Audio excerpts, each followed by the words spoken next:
What is up, everyone? Welcome!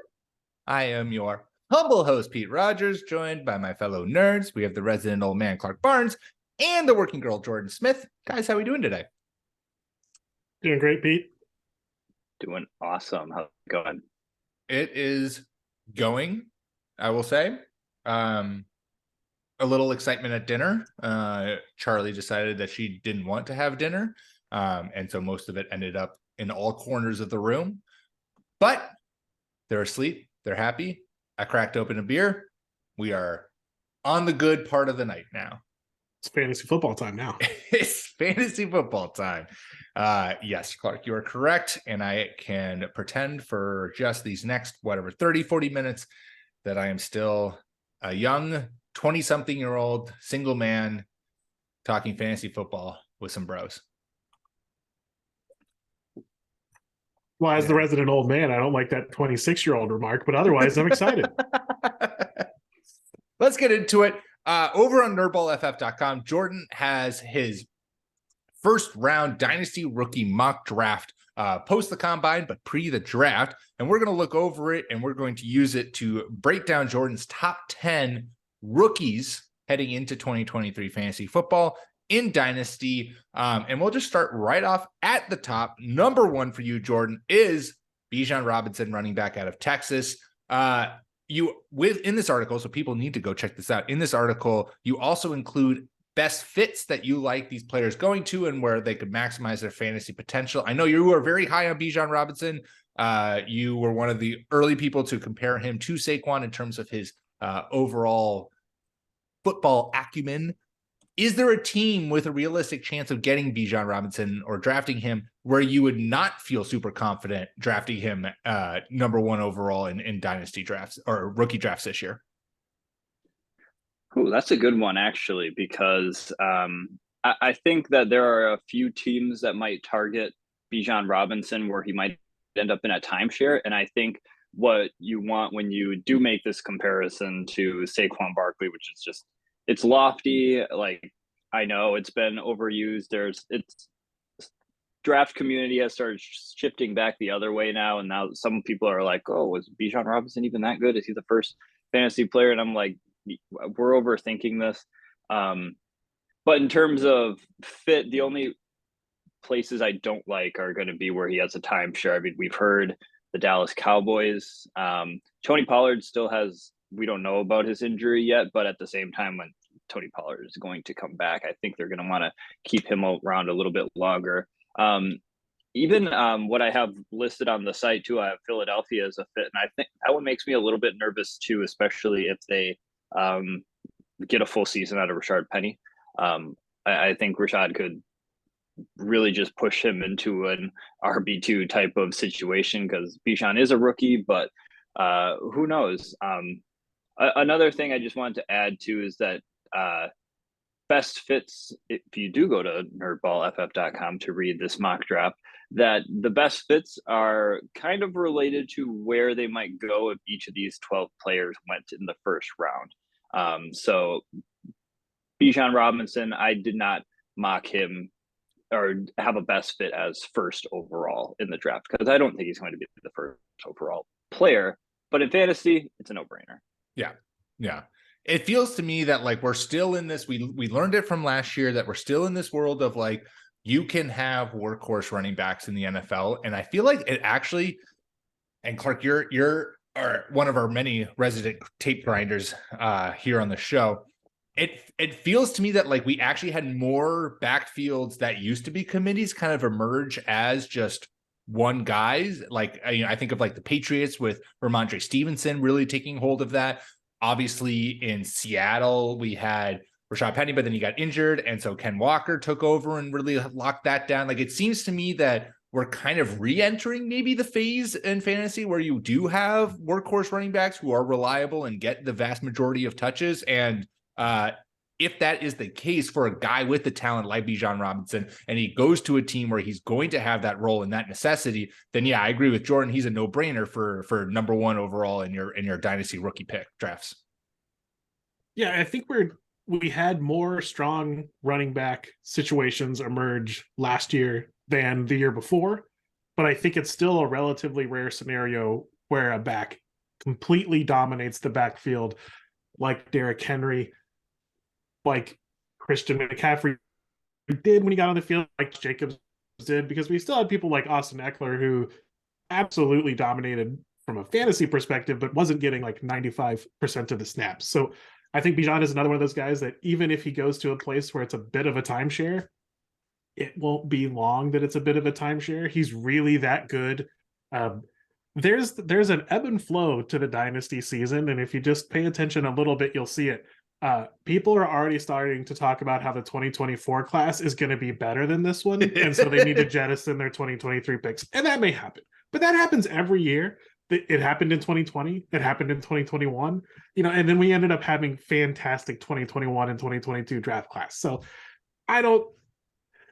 I think hardcore dynasty players may get tired of the rhetoric, but Bijan really is an acceptable 101, even in Superflex, and he should come in and dominate the backfield. He's really that good. The landing spots that worry me for Bijan are just horrible teams where he's not likely to get a lot of touchdowns. I think, of course, barring injury for every player, I mean, it's about as close to a 1,400-yard lock as you can get. And you can't guarantee in Dynasty, and to have that available at any spot, I mean, you just take it. Yeah. I would concur. All right, let's go to number 2. Jordan, you have your first quarterback here, and it's not Bryce Young. You've fallen off the Bryce Young QB1 train. So the second pick in the draft I have as CJ Stroud. I just think that CJ Stroud is just a good quarterback who is steady, who is not going to I don't think he's going to take a lot of time to develop. The stories that are coming out about him in the past week have just been like, oh my God, this guy's so smart. He's going to blow you away. He's one of the better quarterbacks that we've had here at Ohio State, if not the best. And I've kind of fallen off the Bryce Young as QB1 train just because of the size issues. I think Bryce Young is, as I note in the article, that we are asking a quarterback to do extraordinary things under extraordinary circumstances that we have never seen before. And I mean, not to be dramatic, we're just talking about his height and weight here, but we're asking a lot here. Bryce Young's not Kyler Murray. He's not Russell Wilson. He's something completely different. CJ Stroud, on the other hand, is a big, statuesque quarterback who's got a great arm, who can put it anywhere on the field.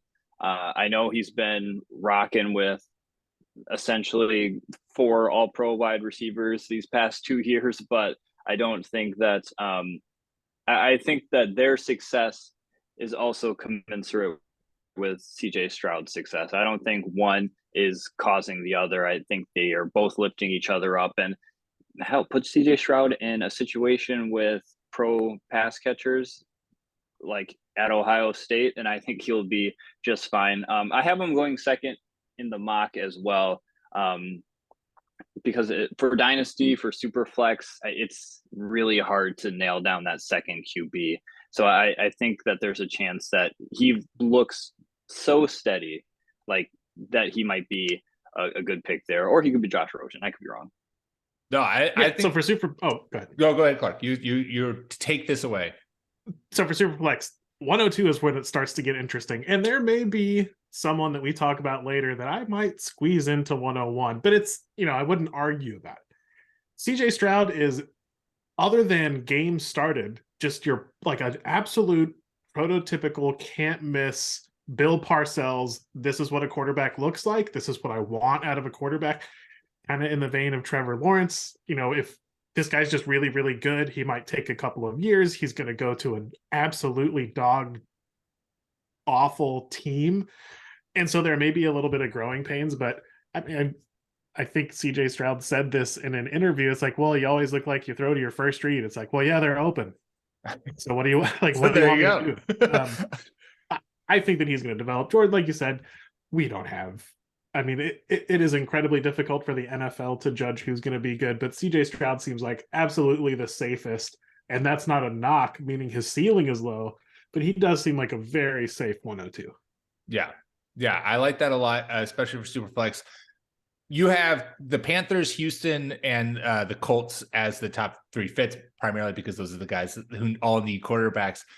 Is there one of those 3, Jordan and Clark, that makes you most excited for him as a rookie? Or does he feel, because of those teams, because of the fact that we know those teams don't really boast, none of them really boast that elite of a wide receiver room or really that elite of an offense? Is Stroud more of a pick that you're like, I'm drafting him, I'm getting him locked in as a quarterback, and in the 2 or 3 years in a dynasty, he's going to be a legit QB1 at that point? I'm not drafting him to like really with the expectation of him having a extremely strong rookie year where I'm going to get kind of maybe sneaky QB1 production. I think my instinct right now, it just feels like he's going 1 overall. Like it does feel like he's going to Carolina. I'm willing to bet that oh God, I'm picturing his face. The history teacher, head coach down there right now. Frank Reich, that's it. History teacher. He loves him some. He looks like a history teacher, does he not? It's true. It's true. You do not lie, Jordan. He loves a tall boy quarterback. He loves them like at least 6'3" and up. And I think CJ Stroud just has all the tools. You could say that he's like, there's my QB, not this Matt Ryan or Phillip Rivers or I made a mistake with Carson Wentz. I'm sorry, but he's Carson Wentz was an MVP candidate before he blew his knee out. Let's give Frank Reich some credit here. Yeah, exactly. He knows Carson Wentz. I think that giving him CJ Stroud would be good for his development, even though you do you wince a little when a quarterback goes 1 overall and the roster is completely devoid of talent. But I don't think that's the case with Carolina either. I think they got a strong offensive line, and we talked about it last week. Adam Thielen, DJ Chark, Miles Sanders, those are some pretty good safety blankets to have. It's not bad. It's not bad. Yeah, it's funny gauging offensive line play. It's been a while since we watched the games, but I did pull up my handy reference PFF, which is by no means gospel, but I feel like it's pretty directionally accurate. As far as a best landing spot, Carolina, Indianapolis, and Houston are 27, 28, and 29 in pass blocking grade last year for PFF. But we know that's a little weird because the Texans actually have a pretty good tackle situation. Yep. And I don't recall Carolina being that bad at pass protection. But all of these rosters, with the exception of my favorite landing spot, the Colts, are pretty devoid of talent. I think Nick Caserio is going to find a way to F this up for the Texans. And so I really like Stroud going to Carolina because I still believe in Frank Reich. I think he got a raw deal in Indianapolis. I think he's a pretty good coach. He's at least a good offensive mind. So it seems like a really good fit for Carolina to pick up Stroud. I like that call. I like that call a lot. It's also interesting. Oh, go ahead, Jordan.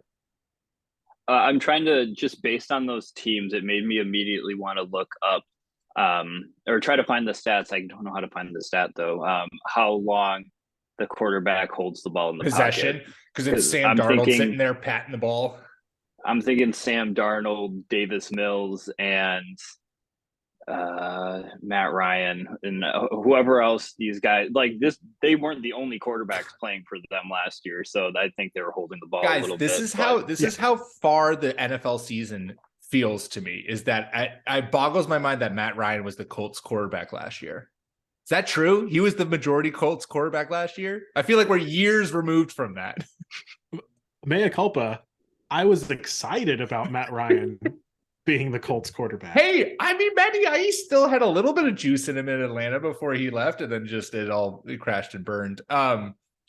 It's interesting to me that there's that CJ Stroud and Bryce Young, the two, kind of top quarterbacks in this class, aren't necessarily athletic enough where you are like, where they have that part of their game being fantasy viable. Like that seems like Anthony Richardson, but Anthony Richardson's passing game is not as developed as those two guys. It's interesting that when we've had, after having a bunch of classes where I feel like you've had these like quarterbacks that could not only pass for, 30 plus touchdowns, but also rush for 5+ touchdowns.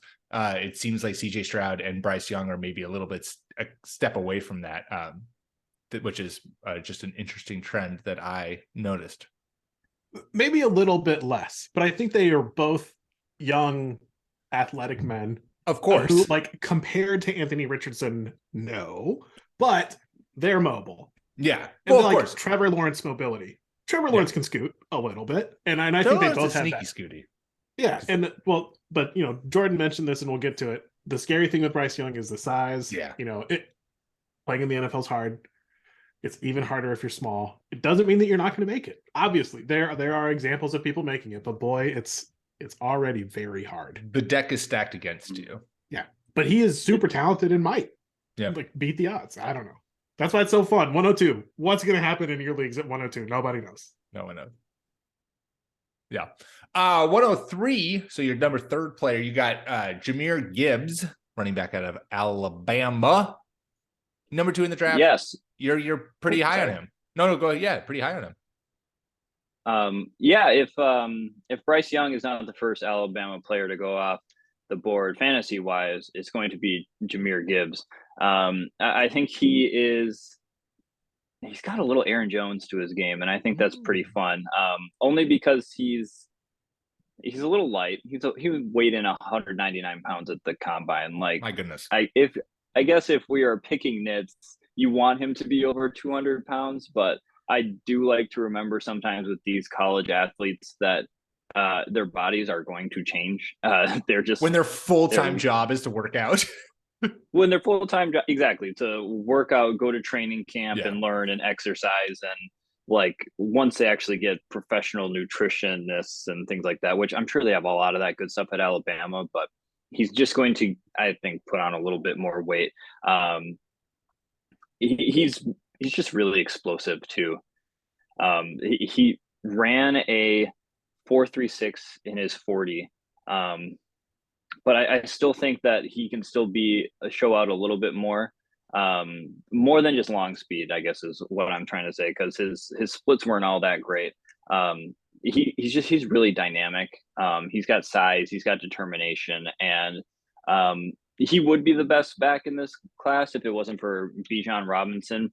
But I think it is Bijan up top, a tier down Jahmyr Gibbs, and then the last tier is everyone else. I think there's a significant gap that comes after Jahmyr Gibbs, so that's why I do have him at the 3rd overall pick in the fantasy drafts. Yeah, and you have one of the best fits. I mean, I feel like any running back is gonna be kind of mocked, or a best fit is going to be Buffalo because they just feel like they need another piece in that backfield. Do you think Jahmyr Gibbs, if he went to Buffalo, would I won't say instantly replace James Cook, but has the talent to be the RB1 there, and then James Cook kind of gets pushed to an RB2 role? Or do you think, I'm curious as to where you feel Jahmyr Gibbs, because you have Tampa Bay, the Chargers, and Buffalo as 2 best fits, all of which I think are teams, especially with Austin Eckler kind of putting out a trade request there, all teams that could use another piece in their backfield. Is he the guy that you would trust to be able to get a pretty solid workload in those backfields, especially Buffalo? Because I want Buffalo to get a running back, and I want them to actually use a running back.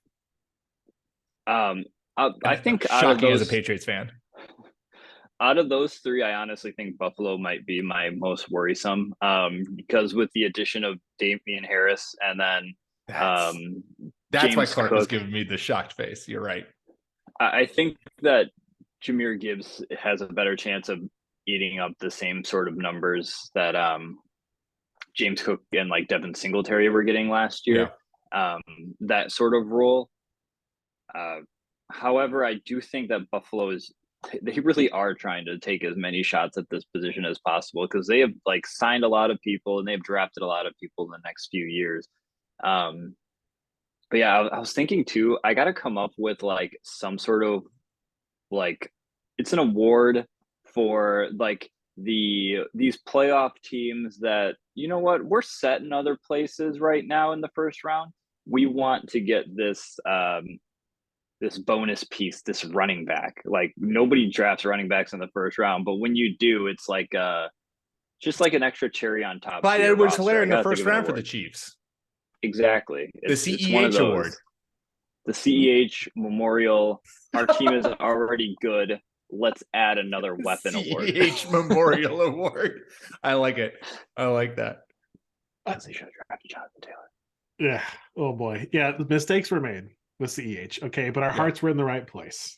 And with Gibbs, I feel like no player in this draft of such consequence, Gibbs, even in Jordan, what I really love about your article is that it's different. There's a lot of similarity in the mock drafts out there. You can look at like the top 6-7 players in a lot of mock drafts are all the same guys, and you've really mixed it up, which I like.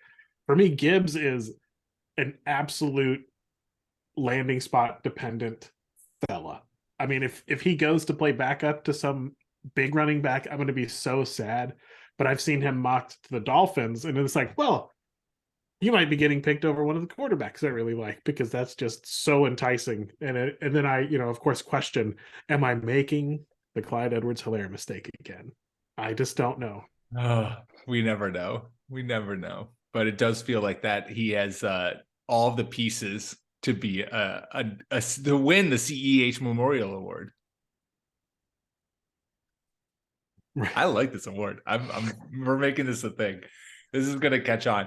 Number 4 for you is Jackson Smith-Njigba, wide receiver out of Ohio State, whom my Twitter tells me is like basically smitten with New England. So he's going to the Patriots at 14, and your boy is going to ride the wave all the way to greatness after Bill Belichick trades Mac Jones for Lamar Jackson.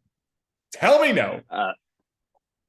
I will only tell you no if, I mean, I feel like you just got to be prepared for somebody jumping New England or just straight up picking him in the top 10. Because I think that his stock is really just, it's to the moon right now. It's actually insane because draft season is cycles. Jackson Smith-Njigba, you've been hearing about since last year if you've been following the draft. And then he didn't have such a good season. And then he started to have a pretty decent pro day and did a decent combine. Running a 4.5 at his pro day certainly seemed to like assuage the concerns that he's just not fast enough to be in the NFL. The best part about Jackson Smith-Njigba, who I don't want to admit this to you guys as fantasy football rivals, but he's my top wide receiver in the draft, and I am smitten by him as well. Yeah, I mean, who wouldn't so, be? I mean, straight up, he has been touted as the best wide receiver at Ohio State from Garrett Wilson, Chris Olave, Harrison Smith Jr., like Brian Hartline, the wide receivers coach, all of them are literally saying this guy is the best guy to come through here.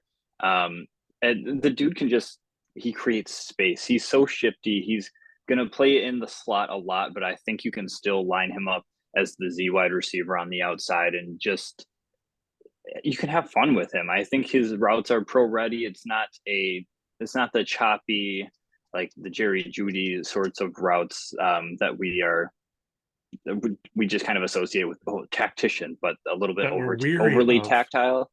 Yeah. And honestly, the best fit and the most exciting fit for fantasy football would be if Houston drafts Bryce Young at 2 overall, 3 overall, whatever that is. And then with like their next pick, that's a couple picks later to draft JSN, just to kind of go the Joe Burrow, Jamar Chase route. Like they have the connection. CJ Stroud. I meant CJ Stroud, not Bryce Young. I mean, if he gets past Carolina at 1. Yeah, but it would be taking Bryce Young at 102 and JSN at Stroud 112 or whatever. Like, I don't think Clark just wants a quarterback who can competently throw the ball. Both of those guys seem good, and we're going to talk about my number 1 quarterback later.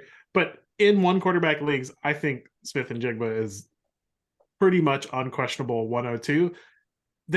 It's kind of like the Bryce Young argument of It's really hard to make it in the NFL if you're small. It's also hard to make it in the NFL if you're not incredibly fast. But I think the pro day number at least makes me feel good. Maybe he's like very, very early 4.6s, maybe 4.58. And we've seen so many dominant wide receivers run at that speed. And Jackson Smith-Njigba is just really good.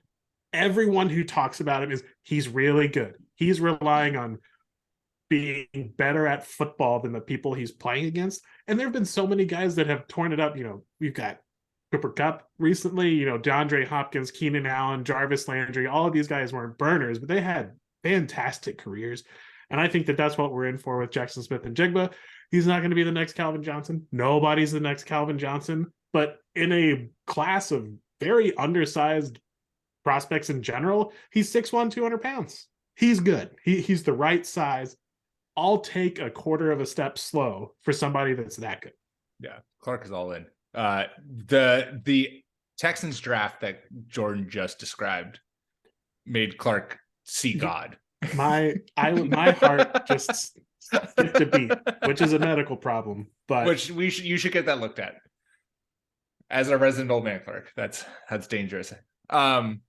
Yeah, it's interesting, and you said this, Clark, and I think it's a thing that in the NFL or in fantasy football, that especially Dynasty, I'm curious to see how it kind of shakes out, is since we've seen so many crops of rookie wide receivers come into the league and just put up absurd numbers. And it's been like within, like over the last 3 years, it's been pretty consistent. Do we start seeing wide receivers rocketing up Dynasty rookie drafts because of the fact that, like, unlike someone like, maybe a Jahmyr Gibbs, or depending on his landing spot, Bijan Robinson, or like, unlike those guys who maybe you're drafting for like 3 years down the road or 2 years down the road, they're going to be like an RB1 unquestioned. And that's awesome. Jonathan Taylor to kind of a certain extent like that. We see so many rookie wide receivers land in spots where you're just like Garrett Wilson, where you're like, the Jets have Zach Wilson, I guess. Like, you're like, do I really like that?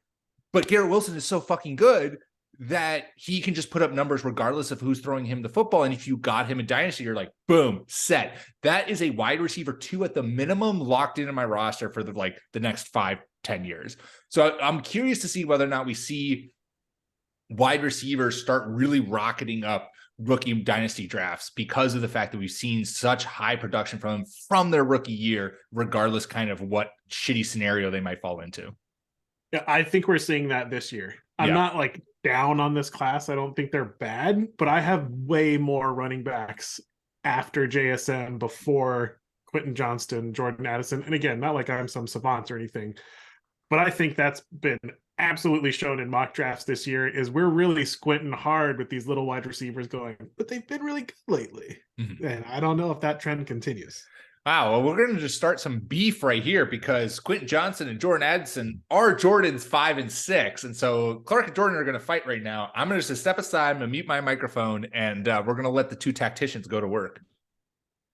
Wait, why are we fighting? I thought Clark said the wide receivers might not be good anymore. Yeah, well, I have Quentin Johnston ahead of him. Yeah, but these two guys are just lower for me than I've seen in most mocks. Like, Jordan Addison, the small, fast guy who might not have enough rocks in the pants to make it in the NFL.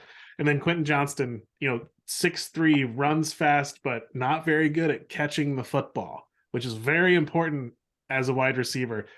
I think that they're getting pushed up the board because of the past couple of classes.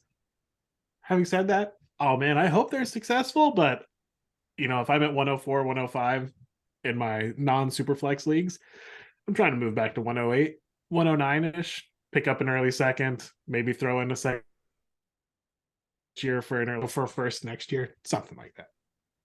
Or this is just a good spot to go after another QB, or QB, I should say. But no, I think that you're onto something there too.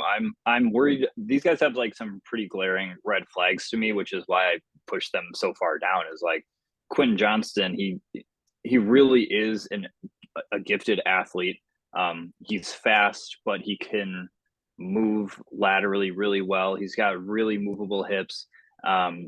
He's big, but not too big, like not awkwardly lanky big. He's only 6'2", but he does play a little bit bigger than that, which you do like to see.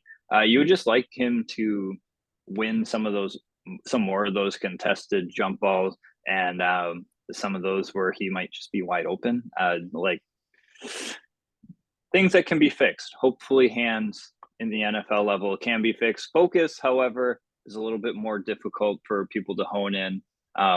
Jordan Addison, who I have going after him, I really attributed a lot of Kenny Pickett's success last year at Pittsburgh to Jordan Addison just having a really dominant wide receiver season. He won the Bolitnikoff Award for best wide receiver in college, and he just looked really dominant. The only thing is, when he went to USC, you were hoping that maybe one of those growth spurts happened, or maybe he'd be able to put on a little bit more weight. But like weighing in at around 170 pounds, and like I don't like anybody who weighs less than me in the NFL, and I'm not like a huge person. I mean, I'm 5'11" and decently sized, but not NFL. I know I'm not NFL ready. I know I never was, even at Jordan Addison's age. I would be a little bit worried about him going across the middle. I know that rules are much more severe for taking people's heads off, but it's the little hits that I think might accumulate. So he's got to have, honestly, he's got to have like some Bryce Young like ability to avoid the big shots, Tyler and the direct Lockett hits. The Tyler Lockett drop down after every catch. Yeah, basically, just catch, fall catch, to the ground. and then fall to the ground and get tapped, and that's how you have a long career like Tyler Lockett. If you have this as one of their best fits, and if Jordan Addison goes, and you talked about it, like it makes sense. If he goes to Pittsburgh, if the Steelers draft him, I'm going to trust the Steelers wide receiver scouts because they just don't miss. So if he does go to Pittsburgh, I will draft him in Dynasty, or I'll do my darndest to get him in Dynasty, because I wish that the Patriots would trade like 5 first-round picks for one of their wide receiver scouts so that we actually knew how to draft a wide receiver, because somehow we're going to get Jackson Smith and Jigba, and he's going to be a bust somehow, because God forbid the Patriots know how to draft a wide receiver. If Jordan Addison does go to the Steelers, then he suddenly rockets up my board. But I hear what you're saying on both of those players, and they both feel like players who, like you said, Clark, where it's like the infatuation with wide receivers might push them up your board, and if you're not in a position where you need to address wide receiver, or you're happy maybe playing a season or kind of like having that be a week, like you can take advantage of people and maybe trade back to get a little extra something for these guys whom could be amazing, super talented, could hit, but it kind of feels like they're both players who need to be in like the perfect situation in order to hit. And that is obviously kind of like a game that you have to play. Which I'm worried if Jackson Smith and Jigba gets drafted by New England, he won't score touchdowns. Jordan, I am worried that he's going to flame out of the league in 5 years, because good God, we do. I mean, the last good wide receiver. Kill Harried? Yeah, well, don't even talk to me about that. I mean, the last good wide receiver we drafted, we didn't even draft. Well, no. When did we take Malcolm Mitchell? Malcolm Mitchell was like, he was either undrafted or he was a late round pick, and then he sadly got super injured. You know you're stretching when you say the last successful. I mean, let's be honest. The only successful wide receiver we've ever drafted was a fucking quarterback in college. That's Julian Edelman. Oh my God.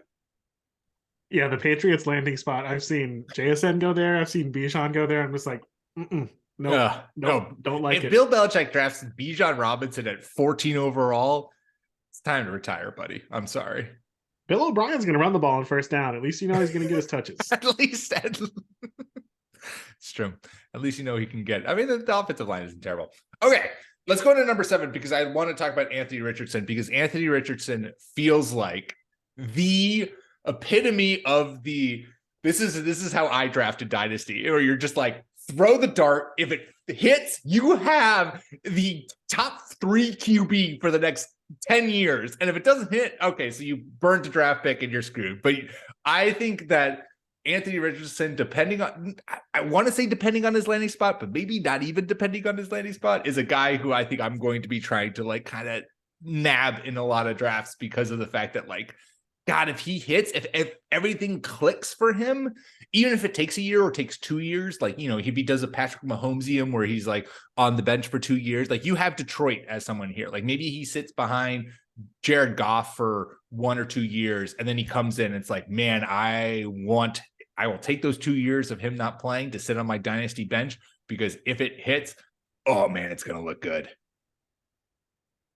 Yeah, my best fits are basically first overall to a guy who has helped Nick Foles win a Super Bowl, or sit behind Geno Smith for a little while, or sit behind Nick Foles for a little while. Both have pretty tremendous upside. Like Jared Goff has at least made it to a Super Bowl, which is not a small thing. And then Pete Carroll has won Super Bowls, and he basically turned Geno Smith's career around entirely. Anthony Richardson is you said it, Pete. It's a prospect that is like, if he really hits, then you're doing like Jalen Hurts type of celebrating, because if you drafted him in your draft and you held on to him for a couple of years and this past year you won, then you're celebrating. I only have him here at 7 because I don't know the volatility of some people's dynasty drafts. I think some people are going to draft him, like, if not first overall, second overall. Like somebody's just going to be like, Clark's already pointing at himself. Like somebody's just going to be like, yeah, I'm going to draft him first overall. And it might be a CEH award type of situation. Like maybe this is a team that's like, hey, I'm already in the playoffs year over year, and I just happen to have this pick that turned into the second or third overall. So he could just go up as far as that. As far as the player goes, he's maybe the best athlete we've ever seen at the combine. He's fast. He is powerful.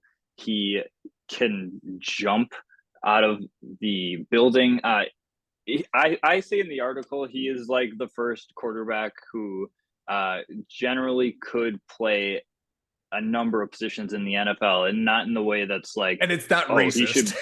It's like, oh, he should play running. Like, no, the dude's big enough to be an edge. Like, and he's athletic enough. But yeah, I also don't think he's as bad of a thrower as his throwing percentage at Florida might suggest. I think that's something that in the right situation could be remedied pretty quickly. I think the comps to Josh Allen and the talent, I think it's all different. No two players are going to be the same. No two development strategies are going to be the same. But I think the outcome for what you want in this pick and from a team that drafts him is the same as Josh Allen's. You want somebody who's a raw ball of clay to be molded into what do they call him? The Winter Soldier in Buffalo. So yeah, I have him at 7, but be prepared for him to just not be there. I mean, we already know that he's not going to be there in Clark's drafts. Not in drafts where I have good draft position. So I have just decided Richardson is my 1.02. If I have the 1.01 and my team really sucks, I'm going to try to pick up a little something to just move back one spot off of Bijan. You mentioned the athleticism. Matt Waldman is my rookie scouting go-to guy. I highly recommend you buy the rookie scouting portfolio from Matt Waldman. It's probably the best deal on the internet outside of this visiting NerdBall FF for free. And so I'm not going to give away a ton of what he said about him, but on a publicly available YouTube video, Matt Waldman talks about how, yeah, you can see the guy making mistakes, but you don't see him make the same mistake twice. And you see him do some pretty sophisticated things when he's forced to move around. I think some people may conflate the skill level of Bryce Young and CJ Stroud and the skill level of Anthony Richardson, and so draft them accordingly. But Anthony Richardson is going to live on his legs for the first couple of years in the NFL, which is the cheat code with quarterbacks. And so on top of him being someone who may develop as a passer and someone who's probably going in the top 4 picks, he's going to run the football. So even if he really does suck as a passer, you're going to get that Tim Tebow effect and you'll at least be good for a couple of years. I'm super excited about this guy at 6'4", 244. I mean, that monster. Cam Newton-esque. I mean, there's just not a lot of dudes that tall and that big that can move like that. And he's my 102. I couldn't be more excited for him. And he's been, projected to go to the Colts. Goes to the Colts, pretty good team around him. Shane Steichen as a first-year head coach, see what we can do with the fellow that helped develop Jalen Hurts. Seems like a good fit. I could not be more excited for Richardson. I am the hype. Damn it, Clark. You have really gotten me. You've really sold me on it. I mean, I was already in on Anthony Richardson, but now I'm just like, shit, how do I get the 101 so I can beat Clark and get Anthony Richardson? And don't forget, you got to have fun. That's a fun pick. Yeah, yes. I 100% agree. Yeah, he's going to be extremely fun to watch develop and to root for, and just the stuff that he can do physically on a field. I think if it all clicks for him, it's just going to take the league by storm. I mean, we spent all last year, but to your point, Clark, where it's like Justin Fields had that stretch of like 4 weeks where he was a QB1, like the QB1, not because he was throwing for, 400 yards and multiple touchdowns, because he was rushing for like 180 yards every single fucking game. Like you can do a lot if you are just supremely gifted as an athlete at the quarterback position, and you're just bigger, faster, and stronger than everyone on your opposing defense. You can do a lot, even regardless of how well you can throw the football to start with. So he feels like a guy. If he does go to Carolina, that's a saucy. That's. I mean, you say yes, Clark, but like that's a day one start, and you are riding with that train. Whereas like, if he goes to a team where you're like, I gotta wait a couple of years. I mean, that's also they're just. Yeah, he feels like either he's a plug and play day one, and you're just going to like, this is the train that I'm on and we're going to ride it, or he's going to sit on a bench and you're going to also get super hyped about that. Yeah, you're right. I gave Pete the old semi stink face, but then I forgot, no, Frank Reich too. Frank Reich, also history of developing. Like why I would not really dig a place like Seattle is I don't know if Pete Carroll's actually developing quarterbacks. I don't know. Maybe you think Geno is this good? I think that Geno is serviceable, and he has DK Metcalf and Tyler Lockett. But I know Geno put up his efficiency stuff was off the charts. Maybe I should say there may be a difference between a quarterback-friendly system and someone who can develop the quarterback well. Sure. I might be being unfair to Pete Carroll. I know that Nick Bottaford would agree with me completely that giving Pete Carroll too much credit is a bad idea, but God, Seattle. Picks the salty Seahawks fan to be his backup. I just feel like Michael Scott when he learns Toby is back. It's like, no, please. No, that's a good point, because I think there is a difference. I guess the difference between like a Frank Reich, who is like, oh, this guy's like in the QB room, just like they're hashing it out, they're having one-on-ones. Whereas Seattle, I'm not sure if that's really Pete Carroll's like forte, and it's more so like if quarterback goes there, that's probably at least out of these three, their best chance to succeed right away. I'm not sure about Campbell's pedigree with actually coaches grooming quarterbacks, because otherwise I feel like Jared Goff, they would have gotten a little bit more out of him last year if that were the case. Feels likely. But yeah, it's a good point with the Tim Tebow too. I want to mention is that like Tim Tebow was not a good quarterback. Like he could barely throw the football, but he was still like a serviceable fantasy quarterback when you needed him. Yep. They ran with him for sure. Can we talk about how then we'll move on, but fucking Taysom Hill, serviceable quarterback. One of the best tight ends in the league. Yeah, I mean, Taysom Hill can get you fantasy points at QB. Anyone can. I want to keep talking quarterbacks. So let's quickly touch on your 8. You have Zay Flowers as number 8 wide receiver out of Boston College. Let's quickly touch on him so that we can then talk about the one quarterback that we have yet to touch on. Yeah, let's do Zay Flowers quick because I really love him and I don't want you guys to remember that. He's a good wide receiver. We can't all be in a league together, you guys, because we all just have to create content. We talk about who we love, and we're all just going to get after each other's players. Anyways, continue. I like Zay Flowers, and I think that the stats and the combine numbers and stuff can kind of betray him. He's not a big wide receiver. He's definitely on the smaller size. I saw somebody I think it might have been Danny Kelly from The Ringer actually compared him to like Steve Smith in that sort of mold. Maybe not as tough because Steve Smith had that They don't dog make in him him. like Steve Smith anymore. He's built different. But he's just a player that has no problem working the deep middle and the intermediate levels of the field. He has great like on-field awareness and like spatial awareness is really.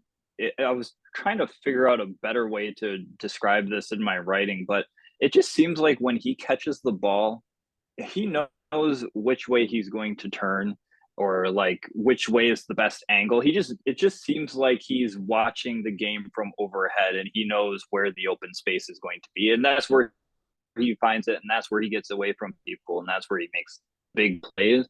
Where I say that the stats fail him is that he did not have very good quarterback play last year. Turns out it was pretty bad. And the other thing I will say on Zay Flowers is that his teammates at BC just love him. And this is a guy who's like, is nailing interviews right now. And you were hearing things like, oh, he returned or he went to this bowl game because he said he would. Just because he said he would. He could have easily sat out and not did that. But he's just like, you know what? No, I'm here. He went to Boston College because he wanted a good education. Like he went all 4 years because he's like, I'm here to get my degree. And playing football is great, and I'm great at that. But that's what he's just a very mature young man. And beyond that, he's a really good gadget guy too. He's running different jet sweeps and returning punts for BCs. I think they were looking for any reason to get him the ball, which is, hey, you love to see that for the NFL at the next level in fantasy. Yeah. As much as I like or don't like to draft smaller guys early, Zay Flowers is kind of the epitome of the type of smaller guy that you want to draft. Returned kicks, really dominated at a poor, I mean, no offense, Boston College, but like not an absolute powerhouse like in the SEC or anything like that. He is the type of wide receiver for me. If I'm in that like 7, 8, 9, 10 area, I'm going to feel comfortable taking him based on his NFL draft position. If NFL teams think he's an early second round pick, okay, cool. I'm fine with him at 110. He slides to kind of like late third round. Well, then that's when I'm going to hope I can get him at like 204, 205. You have this as your number one, or I don't know if these are ranked in order, but as the first mentioned fit, Zay Flowers to Baltimore just makes a lot of sense to me and feels very saucy. I mean, they had Steve Smith literally on their roster at a point. And just, especially as a team that is probably going to be keeping Lamar Jackson and wanting to put pieces of around Lamar Jackson who aren't just Philip Dorsett, that feels like a fit where I'd be like, I'm very saucy and very much into it. I like Zay Flowers. I like them. I like him here. He also feels like a wide receiver of this group whom could get pushed down just because, like what you said, Clark, like he might not be a first round guy or he's not going to be a top 15 or 20 first round guy. And that might push him down fantasy drafts. But would it surprise me if he was one of the most productive rookie wide receivers this year? Probably not. So I think he could be a good value guy in Dynasty. All right, let's move on to Bryce Young. Let's talk Bryce Young, Jordan. You have him as your 9 player going in 109. You were going to go running back here, but instead you were like, finally, give short kings their credit. You know what? You have to at least consider Bryce Young because he's still like a truly gifted player. He's just in a little bit of a smaller package. We touched on a lot of his attributes before. A lot of the positive is that he does avoid sacks pretty well. He moves around the pocket. He's got great feet, and he's a really good thrower of the football. He's got the arm angles, all that. The new ways that people are passing nowadays, just get the ball where it needs to go, basically, is how I always describe it. But Bryce Young is so Anthony Richardson, CJ Stroud, Bryce Young. it kind of feels like they all put Patrick Mahomes's attributes and talents into the Space Jam basketball, and they all touched it, but the powers came out like distributed unevenly. Like Anthony Richardson got his ability to run and to chuck a ball through a wall, and then CJ Stroud got the processing and the height, and then Bryce Young got the I'm going to turn nothing into something and whip this ball 50 yards down the field to somebody who I'm going to find wide open. He is just he is a statistical anomaly, and that's why I have him knocked down so far. He is the smallest player basically that would be successful at this level at quarterback. He's smaller than Kyler Murray. Kyler Murray is stout. He's thick. He's got a donk. He's got tree trunk legs. He can hold up a little bit better, but even we've seen in the past few years, Kyler Murray has had some. He's been dinged up. He's been injured, and even when he plays, he might not be 100%. And we're asking somebody who could get dinged up even worse. I have Houston as one of the best fits because, as Clark mentioned before, they got good tackles. I think DeMeco Ryans is the best new hire head coach that we have going into this year. And otherwise, I have Carolina because I'm like Frank Reich, work some magic, make sure he doesn't get hit. Detroit, just because they've been building that team from the inside out for a couple of years now. So I think that offensive line could hold up a little bit stronger than, say, some of the other options that might be looking at quarterback early. Yeah. Houston feels like, just from an actual draft standpoint, it feels like his likely landing spot. And yeah, he is another guy too, where it's like, if, as you talked about, like with Zay Flowers, where it's like, the talent is all there. It's just in a small package, and that's what people are worried about. But if he's able to get it all to click and it all fits, I mean, everyone, like, if we don't even like look at Kyler Murray or Russell Wilson, like it was Drew Brees was the maybe not the OG, but like from our generation, like the first guy to be like diminutive in the NFL sense, like 6 foot or under as a quarterback. And everyone was like, oh, no, it's not going to work. It's not going to work. He's too frail. He's too fragile. And he puts together a remarkable season and a remarkable career and goes on to be a Hall of Fame quarterback. And so it's something where it's like, there are two outcomes for Bryce Young in my mind, which is the talent is there enough for like, if everything clicks for him, you have a 10, 15 year starter that you could draft at a discount. If it doesn't click for him, sadly, he's probably out of the league in 3 or 4 years. So I think that is result, or that, the worst case scenario is dragging him down a lot, but that best case scenario is so good that he's a value risk that I would be willing to take, certainly at the back end of a first round. And if he falls into the second round, I would take him at the beginning of a second round, no questions asked. But if he's in the around there in that kind of, like, you have him at 9, if he's in that kind of that 9 to 12 range, I would happily take Bryce Young.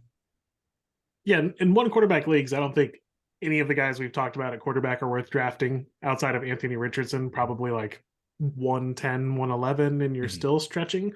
But in the same breath, I think Bryce Young, if I'm sitting at 104 and he falls to me, I'm ecstatic. Yeah. While we've talked about size concern and those are real, he also looks amazing when he plays the game. And he was playing in Alabama. So it's not like he was playing against the Sisters of Mary Joseph Motorcycle Technical College. He was playing against real athletes and looked great. And while we were looking at size comps, I was messing around on Pro Football Reference. Highly recommend Douglas Richard Flutie, someone near and dear to my heart. 5'10", 180. Doug Flutie. So, let's go. If the Dougie Fluke can play. I mean, hey, the rules are don't even breathe on quarterbacks if they're in the pocket anymore. It's true. And he's coming into the NFL in a golden age. If he does go to Houston, I'm going to be sitting here daydreaming about the Bryce Young, John Mechie combo reconnecting. Why not? I'm here for it. I'm here for it. And He with does. JSN at 12. Oh, please. Yeah, he does feel Dalton like Schultz, baby. he does feel like a guy whom could slide down rookie dynasty drafts, and we look back in like 3 years and we're like, wow, that's ridiculous that happened. And whoever got him is like super, like, you are set for the next 10 to 15 years. All right, your number 10 player is different than what you have listed here, Jordan. You're spicing it up just for the podcast, which is why people got to tune in. But they also have to read your article because there's an extra 2 players. God, you got to cover both mediums. Yeah, and you know what? Keep checking back into NerdBall FF because I'm already thinking of changes to this mock draft, and I'm already like, you know what? Zay Flowers, Jordan Addison, maybe a little swap there. I think Maybe we switch them up. But the one who's not the 10th pick in the mock draft, who's actually the 12th, and I included him here as the 12th too, just because I wanted to be able to talk about the tight end position in this draft, and that's Michael Mayer out of Notre Dame.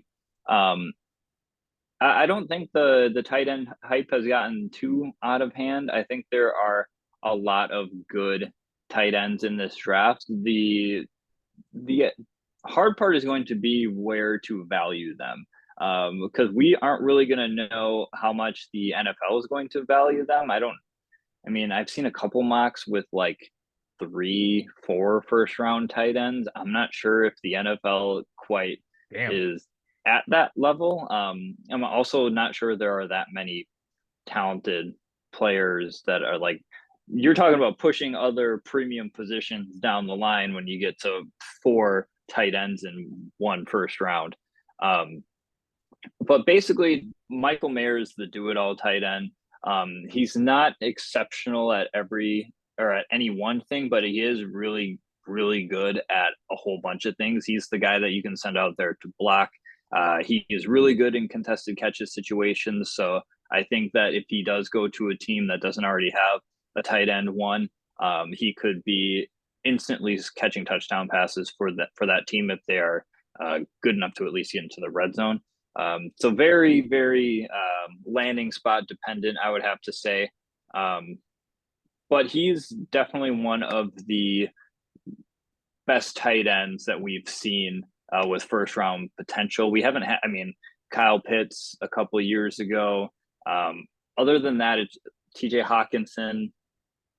It feels really hard to kind of hit on a first round tight end. Mm-hmm. The best ones in the league right now are Travis Kelce and Mark Andrews and George Kittle. And did George Kittle go in the first round? I don't think none of them went in the first round. Nope. So basically, it is a little bit hard. That's why I'm also wary. Like, if 4 tight ends go in the first round, it's going to be tough to determine who's actually the best of them. But Michael Mayer is definitely. I have best fits as Detroit, Green Bay, and Dallas. Just plug them in and let them run. Yeah, I like Dallas. Dalton Schultz was a top. Let me quickly do some math. Looked like top 10 tight end in our per rating last year, 1.36 fantasy points per target, and he missed a couple games, but like that is an efficient standpoint. You don't have them there, and I don't know if they pull the trigger, but Miami losing Mike Gesicki to the Patriots, that's another team that I could see maybe pulling the trigger on, like a more traditional do-it-all tight end as opposed to basically an oversized slot receiver. And Gesicki was 1.64 fantasy points per target, and we know that he put together some really, really big touchdown performances, and that's an offense that I would trust to be able to throw the football around. So yeah, it feels to me Mayer feels like another kind of a candidate for the CEH Memorial Award of like a team who has a prolific offense or who's like getting close to really putting all the pieces there and just needs that, especially tight end piece to kind of really put them over the edge or to have a weapon across the middle that they were lacking. And so I think if he goes to any team that already has a proven potent offense that can get into the red zone, then he suddenly becomes a very viable dynasty target. I should have just said that he should go to any team that's running the West Coast Shanahan offense, basically. Yeah. You all make very good points, but just so the people know, there is at least one representative on this podcast who is just not going to draft tight ends highly in fantasy anymore. Perfect. In Dynasty rookies. Now, we're running out of gas with Travis Kelce and Mark Andrews. There's a lot of questions coming up there, but like, if you're sitting at 110, Pete, and you're wondering what I'm going to do at 109, Michael Myers is still going to be available. Michael Mayers, sorry, not the. No, I want Mike Myers. Yeah. I want Mike Myers. I'll take either Mike Myers at 110. That sounds good to me. Excellent. Good to know, Clark. It's fine. I will know that you have already drafted Anthony Richardson 10 times. So I'm already just looking at my roster, asking Katie, can you paint a picture of this for me? And she's just shaking her head. No. Paint Clark, me like you paint your French girls. If this infusion of tight end talent, they're going to be the day one, the day two prospects we're talking about, from like Dalton Kincaid to the mammoth Darnell Washington. Like if they do not at least produce like 2 stud fantasy tight ends from this class, I'm out. Like, you guys are our last hope right now. Tight end might be just a dying position if these guys don't save it. Don't let us down. Well, and I, longtime listeners of the show will know I rate tight ends differently. People talk about tight end 1. I don't care about a tight end 1. There's like 4 tight ends that matter, and the rest are just replacement level players. And so spending what could be, I hate to be cliche, but Josh Allen went pretty late in rookie drafts. Justin Jefferson went pretty late in rookie drafts. I was able to pick up Bijan Robinson for a middle second last year and trade him for a first this year. And Kyle Pitts has retained value, but has he done anything for you? I don't know. And then that's not a condemnation on Kyle Pitts, the man, but as a fantasy asset, not really worth what you paid for him. See, I hate to drudge up these bad memories. This is devastating. The best thing I learned from Dynasty was when I just completely missed on Terry McLaurin. It's because I just didn't focus on a certain group of what you can't. I have other things to do. I can't scout every single wide receiver. This isn't your full-time job, Jordan? For my fantasy football team. And I just whipped. And part of it was because I don't want this to run counter to what we're talking about right now, but you have to go a little bit beyond the top 10 if you want to be successful in your dynasty drafts, because there are those Justin Jefferson, he was not considered the first wide receiver in that class. Brian Robinson was not considered the best running back. I forget who else you mentioned too, but that was another really good example. Josh Allen, last year, I snagged Dameon Pierce in like the 2nd or 3rd round, and then traded him in a package for Stephon Diggs. It's always what I would do. My strategy going from like really the 2nd round onwards is it's like situation guys who have some maybe some buzz about them, but it was like rookie running back in the Texans. They don't really they have Rex Burkhead. Rex Burkhead has held no one out of a backfield before. That rookie's going to get play. And in fantasy, that's all that matters. And so, getting those situations where you're just throw a dart, see what happens. And if it hits, great. But I think the important thing, Jordan, to give you some credit for going through your top 10 is if you do have those top guys and you hit on that top guy, you're set. That is a cruise control dynasty team. You are ready. The people who hit on Jamar Chase, sitting pretty. That's, you're able to nail that pick and you got it right. And so I think that it's important to later rounds feel like the dart throw is less risky, whereas the dart throw in the first 10 picks, first round, there's a lot of risk to there. But yeah. This is where Dynasty is fun with drafting and just figuring out what you're going to, because it relates closely to football. Yeah. If you look at your favorite teams' drafts in any year, you will see maybe they hit on one person, maybe like 2 or 3 of them stuck around in like starter roles. And that's literally what's going to happen with your draft. You're not going to nail everything. There's talent to be found in the second round. It's great if you hit your first round pick, but it's also not the end of the world. And yeah, Dynasty is just a fun way to go about this. It is. To think about it. It is.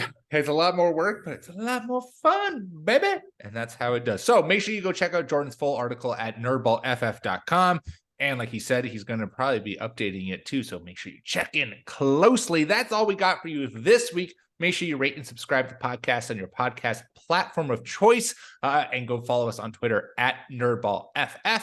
You can follow myself on Twitter at Peter M. Rogers. Follow Clark at NFL Clark and Jordan at Jordan_Smith27. And until next week, my fellow nerds.